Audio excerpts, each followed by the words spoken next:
दोस्तों बात करने वाले हैं नेटवेब टेक्नोलॉजी स्टॉक के बारे में। देखा जाए तो स्टॉक जो है आईटी सेक्टर से बिलोंग करता है। देखो आईटी सेक्टर की इस टाइम काफी ज्यादा हालत खराब है। केमिकल सेक्टर, आईटी सेक्टर, ये वो स्टॉक है जो इस टाइम पिछले 7-8 महीनों से ज्यादा ही गिरावट के शिकार हो रहे हैं। अगर सेंट स्टॉक को लेके अगर बात की जाए तो वो भी आईटी कंपनी का स्टॉक है, लगातार वहां पे गिरावट का सिलसिला जारी है। ठीक है, साथ में और भी जैसे वटोज हो गया, वटोज भी आईटी सेक्टर का स्टॉक है, वहां पे भी एक लगातार गिरावट चल रही है। और जो बड़े बड़े ब्रांड है जैसे टीसीएस वगैरह, वहां पे हालांकि गिरावट तो नहीं है लेकिन स्टॉक्स के रिटर्न्स काफी ज्यादा कम हो गए। ठीक है, तो लगातार यहाँ पे आईटी सेक्टर की एक बुरी तरह से हालत खराब है और स्टॉक में आने वाले टाइम में आपको और भी ज्यादा गिरावट देखने को मिल सकती है। अगर स्टॉक के रिटर्न के बारे में बात करें तो पिछले 2 साल तक में स्टॉक ने एक अच्छा खासा रिटर्न, देखो स्टॉक को मार्केट में आया हुआ इतना टाइम तो नहीं हुआ लेकिन जो भी टाइम हुआ है 2 साल का, वहां पे स्टॉक ने 1-2 साल तो एक अच्छा खासा परफॉर्मेंस दी। जैसे ये स्टॉक आया तो पहले साल स्टॉक ने 102% के करीब रिटर्न दिया और उसके बाद स्टॉक के लगातार रिटर्न गिरते हुए चले गए। पहली बात देखो, काफी स्टॉक ऐसे होते हैं जो लगातार जब भी कोई उनका आईपीओ वगैरह आता है तो वो स्टॉक लगातार 2-3 साल तक ताबड़तोड़ भागते हैं,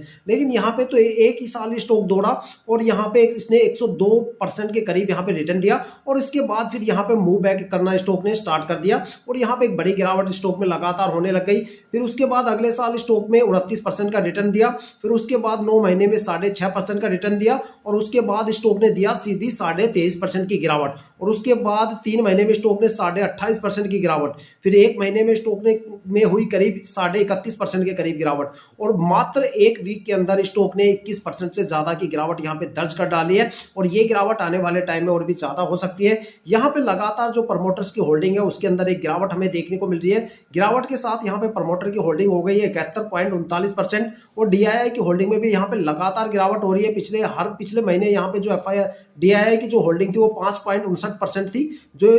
इस महीने घट के यहाँ पे 5.22% हो गई है। साथ में एफआईआई की होल्डिंग में भी लगातार गिरावट हो रही है, 11.10% हो गई है एफआईआई की होल्डिंग और पब्लिक इन्वेस्टर्स की होल्डिंग में यहाँ पे थोड़ा सा इजाफा हो रहा है क्योंकि जब भी गिरावट होती है तो घूम फिर के सारा माल पब्लिक इन्वेस्टर्स की झोली में आना होता है। ठीक है, तो यहाँ पे जो पब्लिक इन्वेस्टर्स है उनकी होल्डिंग बढ़ रही है, बाकी एफआईआई, डीआईआई और प्रमोटर की होल्डिंग लगातार मंथ टू मंथ यहाँ पे बड़ी गिरावट के साथ आगे बढ़ रही है। साथ में अगर यहाँ पे इस कंपनी के थोड़ी फाइनेंशियल कंडीशन के ऊपर ध्यान दिया जाए तो कंपनी का रेवेन्यू था 336 करोड़ के आसपास, कंपनी के खर्चे थे 290 करोड़ के आसपास। साथ में अगर इसके रिजर्व की बात करें तो कंपनी का रिजर्व है 412 करोड़ के आसपास, लेकिन कंपनी का टोटल लायबिलिटीज मतलब जो टोटल खर्चे हैं वो 613 करोड़ के आसपास है। तो यहाँ पे कंपनी के धीरे धीरे खर्चे बढ़ते जा रहे हैं, रिवेन्यू और जो रिजर्व है वो यहाँ पे कम है और साथ में यहाँ पे लगातार होल्डिंग में एक बड़ा ब्रेकडाउन हमें देखने को मिल रहा है डीआईआई, एफआईआई और प्रमोटर की होल्डिंग की तरफ से, जिसकी वजह से स्टॉक में लगातार यहाँ पे गिरावट का माहौल बनता जा रहा है।